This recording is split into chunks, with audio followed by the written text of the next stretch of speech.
Hello everyone, मैं doctor Maneka Pareek आपका अपने वीडियो क्लास में वेलकम करती हूँ। आज हम इतिहास में जानेंगे ऋग्वेदिक काल और उत्तर वैदिक काल में क्या अंतर है। यदि आपसे कोई एग्ज़ाम में पूछे कि ऋग्वेदिक काल और उत्तर वैदिक काल में अंतर बताइए, तो क्या आप 100% कॉन्फिडेंस से इस क्वेश्चन का आंसर दे सकते हैं?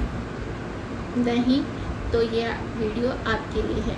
आज हम समझेंगे ऋग्वेदिक काल और उत्तर वैदिक काल में क्या अंतर है, सिंपल भाषा में, साधारण उदाहरण के साथ में और इंटरेस्टिंग क्वेश्चन के साथ में। तो आइए हम इसे शुरू करते हैं। मान लीजिए एक छोटा सा गांव है, ठीक है।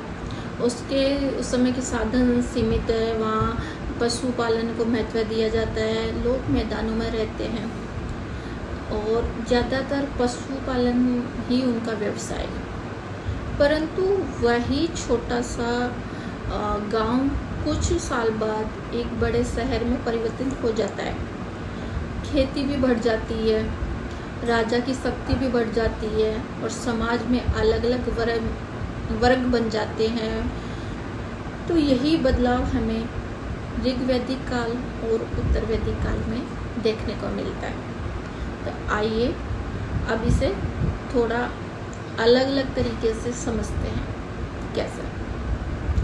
पहला अंतर ऋग्वेदिक काल में अर्थव्यवस्था का था, जिसे इंग्लिश में इकोनॉमी बोलते हैं। ऋग्वेदिक काल में मुख्य व्यवसाय पशुपालन था। गाय सबसे बड़ी संपत्ति मानी जाती थी। उस समय जिसके पास गाय होती थी तो उसे समृद्धिशाली समझा जाता था। लेकिन उत्तर वैदिक काल में क्या हुआ? पशुपालन तो है ही, उसके साथ में कृषि भी प्रारंभ हो गई, कृषि का विकास होने लग गया, ठीक है, और कृषि को ज़्यादा महत्व भी दिया गया। अब इसे एक ट्रिक के साथ में याद कर सकते हैं। ऋग्वेदिक काल में क्या है? गाय, समृद्धि का प्रतीक क्या है? गाय। और उत्तर वैदिक काल में समृद्धि का प्रतीक कृषि। अब दूसरा अंतर हम समझते हैं, राजनीतिक व्यवस्था, पॉलिटिकल सिस्टम। पॉलिटिकल सिस्टम में ऋग्वेदिक काल में छोटे छोटे जन या कबीलों का महत्व था, ठीक है। राजा की शक्ति भी सीमित थी ऋग्वेदिक काल के समय। परंतु उत्तर वैदिक काल में क्या हुआ? राजा की शक्ति बढ़ी और बड़े बड़े राज्यों का निर्माण हुआ। अब हम तीसरे अंतर की बात करते हैं, समाज, सोसाइटी के बारे में। ऋग्वेदिक काल में समाज अपेक्षाकृत समान था, लेकिन उत्तर वैदिक काल में क्या हुआ? वर्ण व्यवस्था अधिक मजबूत हो गई, समाज में भेदभाव बढ़ने लग गए। तो ये सही नहीं है। चौथा अंतर क्या होता है? महिलाओं की स्थिति। अब देखिए, स्टेटस ऑफ वुमेन में ऋग्वेदिक काल में महिलाओं की स्थिति अच्छी है। उन्हें धार्मिक और सामाजिक जो सभा है उनमें भाग लेने का भी अनुमति है और उनका खुद का एक पॉइंट व्यू समझा सकती है, ये उन्हें उस समय आज़ादी दी गई। परंतु उत्तर वैदिक काल में क्या हुआ?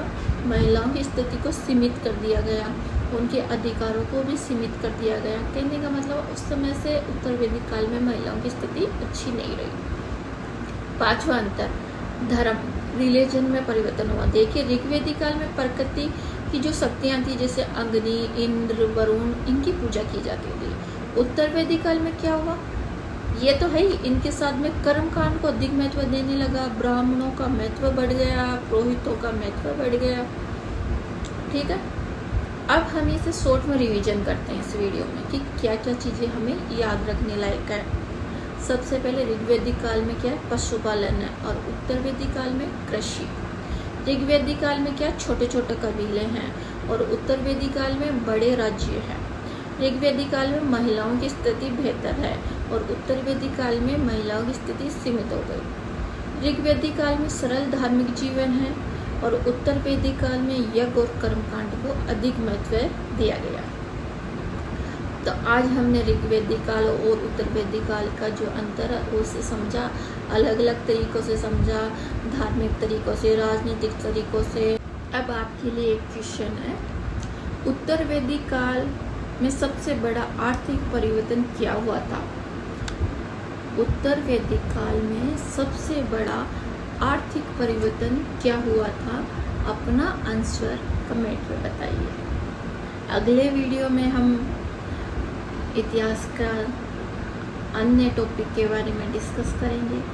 यदि आपको इसी तरह सिंपल साधारण भाषा में इतिहास को समझना है तो मेरे वीडियो को लाइक कीजिए, फॉलो कीजिए, सब्सक्राइब कीजिए, बेल आइकन दबाइए। तो मिलते हैं नेक्स्ट वीडियो में न्यू टॉपिक के साथ। Thank you so much everyone.